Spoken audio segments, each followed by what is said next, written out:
Se acaba el primer fin de semana de competición en Galicia.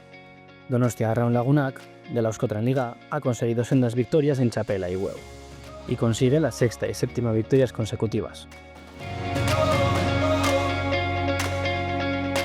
Beste asteburu borobil bat, ez? Etorrika Galizira gustua gelditzeko asmoakin eta disfrutatzeko asmoakin, eta gaur ikusita ze baldintza zeuden,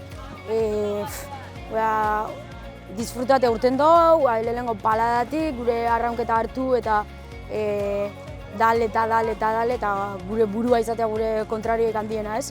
Eta hala izan da, oso gustua gelditu geha, eta behintzat objektiboa bete dugu.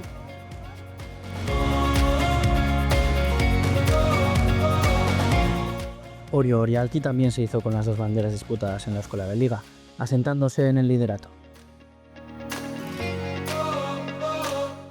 Bueno, asteburu nik uste borobila, 24 puntutuatik 24 lortu ditugu. Aurrengo aldiz denbora honetan eta nik uste taldeak oso lan ona indula bai atzo eta bai gaur. Gaur zierrena kompetitibo bat ikusi dugu eta gauza zail jarri dizkigu, baina bueno, estropadenak desberdinak izaten dira, eta nik uste bai atzo eta bai gaur sentsazio onak bilatu ditugula, minutu onak sartu ditugu konpetitzen, eta nik uste horrekin gatu behar deula lanean jarraitzeko eta hurrengo asteburuei begira ja.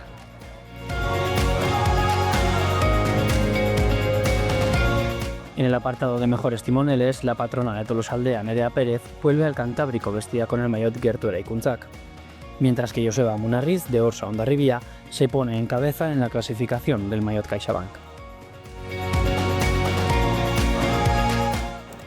Uste eta asteburu borobila egin deula, bi egunetan bigarren postua lortu dugu, así que uste desente salbatu deula eta sentsazio orokorren bastante onak izan dira, así que lanen segitzea eta taula jarraitzea.